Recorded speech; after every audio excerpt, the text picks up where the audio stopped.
At mukhang pinipilit buuin ang 16 na boto para makonvict si Vice President Sara. Dahil reportedly, may nanliligaw daw na senador sa minority bloc. Ayon kasi sa Facebook page na Pinoy Showbiz. Sinusulot para numero'y umabot, Escudero reportedly courts Jinggoy, Villars, and Legarda to convict VP Sara. The Senate impeachment trial is only on day 16, with proceedings potentially stretching to as many as 92 days.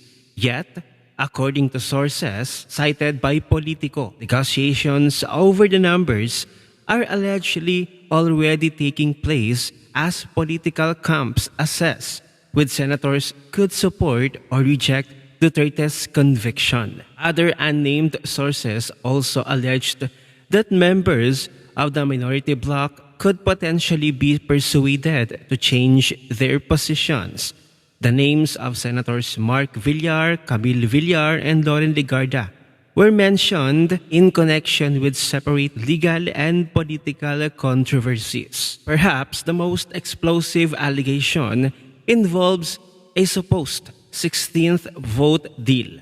According to the source, one senator allegedly indicated that if the camp seeking Duterte's conviction could secure 15 votes, that senator would become the 16th vote needed to convict her.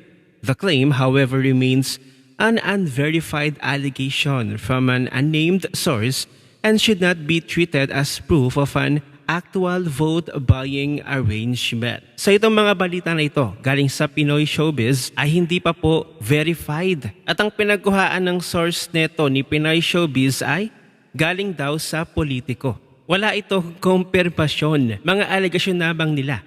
Pero ang katotohanan, magbabase tayo sa 16 na boto para makonvict si VP Sara. Dahil yan po talaga ang nasa batas. Mapunta naman tayo dito sa impeachment trial na kung saan si Atty. Ligutan abay nagpresenta ng AI generated doon mismo sa impeachment court na siyang pinagtawanan ng taong bayan. At nagmukhang desperado na ang prosecution kasi nga naman AI generated ang naipresenta ng prosecution.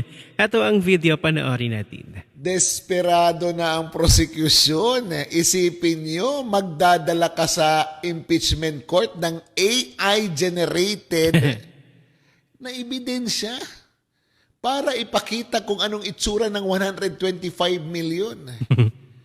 Attorney Ligutan, pwede mo yan sabihin dyan sa mga amo mo na nag-hire sa'yo as private prosecutor na magdala ng 125 million. Kayang-kaya nila yan. Barya lang. Palaging nakamodulate ito si Attorney Ligutan.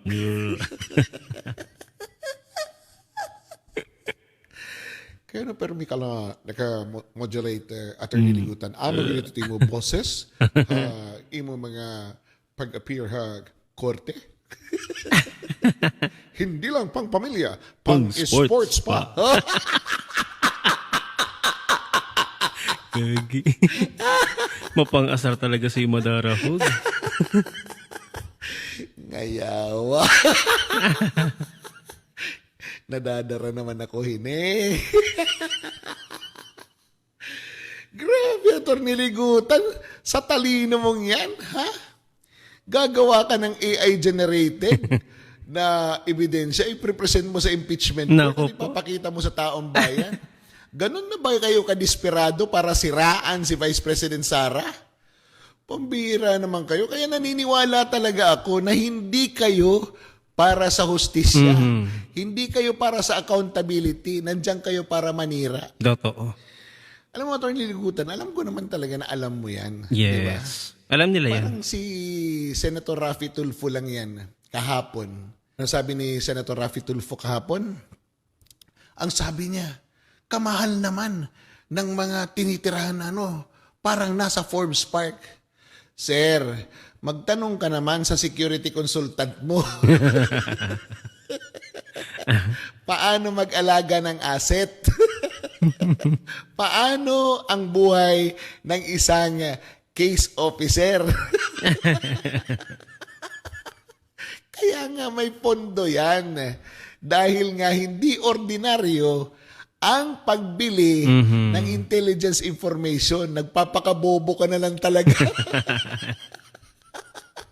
Pero pag ibang tao yan, babanatan mo sa programa mo. Alam mo lahat. Pero dyan, nagpapakabobo ka. Ganyan ang buhay na talaga. O, balik tayo kay Atty. Ligutan. Ang hirap gayahin ng kanyang boses, no? The prosecution would like to call the witness who will present. Yawa. Makairinit. Okay. Diretso kita. Ha? Ngayon, yung 125 million, kung sasabihin ko sa iyo, i-distribute yan sa ilang region meron ng Pilipinas, ilang probinsya, ilang distrito, ilang eskwelahan. Sa tingin nyo, malaki yun? Sabihin na natin targeted. Ha? Yung mga pinagsususpetsahan lang. Sa tingin nyo, kasya pa rin yung 125 million? Di ba? Kung iginigiit nyo na 11 days lang kinastos yung 125 million, alam nyo yung kung equipment ang binili for surveillance, kulang yun. Totoo. Di ba? Alam kong alam na mga nasa prosecution, may mga consultant yan. Alam nila yan na itong ganyang amount, napakaliit lang. Kaya nga yung presidente, yung kanyang intelligence fund, billion. Because he has to buy equipment for surveillance. He has to procure information. Ang safe house ng mga yan, pag mga ganyang level na, siguro nagre-renta na yan ng mga condo, hotel, etc. on a yearly basis. Sasakyan na mga gagamitin. Loose change lang. Yung kay Vice President Sara Duterte. Tapos sisiraan nyo siya dahil doon. Alam nyo, dapat ipakita nyo sa taong bayan na nakinabang siya sa 125 million. Yun dapat. Direct to the point na. Kaya lang, hindi nyo magawa. Kasi sinasabi nyo lang, misuse. It was misused. Ano naman ngayon, asan yung misuse? Dahil ibinili ng mga gamot? Ibinili ng mga gamit ng mga tao? Dahil ginamit sa mga rental ng chairs? Hindi na siya confidential in nature? Hindi na siya for intelligence gathering? Alam niyo ba yung context kung bakit hiniram? Bakit nanghiram ng mga tables and chairs? Di ba? Kung yung asset nag-birthday, di ba? Di ba? O bakit bumili ng medisina? Paano kung yung asset, yung kanyang mga magulang, may sakit? Siyempre, yung relationship ng case officer tsaka ng asset is based on trust. Kukuha ka ng information, kailangan you should gain his trust. Di ba? Pambihira, alam nyo yan. Very basic yan. Nagpapakabulok-bulok. Mga abogado pa naman.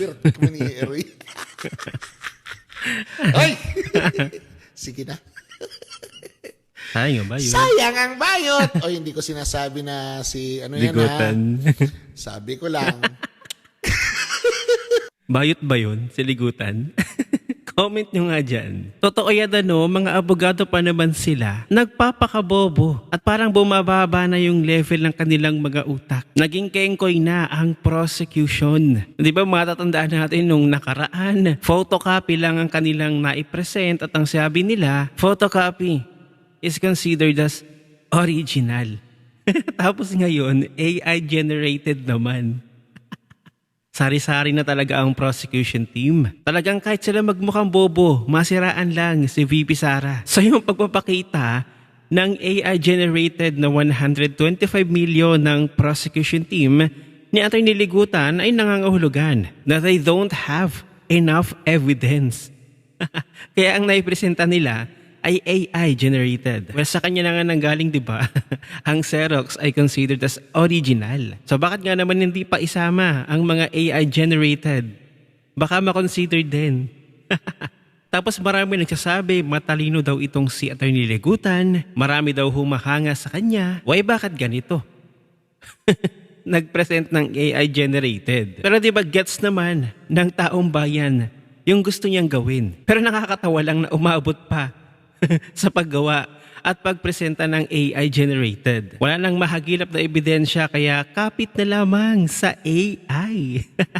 Kayo ba aking manonood kapag kayo napagbintangan? Tapos nagkaharap-harap sa korte, papayag ba kayo na ang ipresenta nila na ebidensya ay AI-generated? Tapos yun yung dahilan para mapakulong ka? Diba hindi? So ganito, kadesperado ang prosecution team para lang masiraan si VP Sara. Ano ang inyong opinion? I-share mo na ang video na ito. Mag-iwan ng comment at like dyan sa ibaba at magkita-kita ulit tayo sa susunod na video.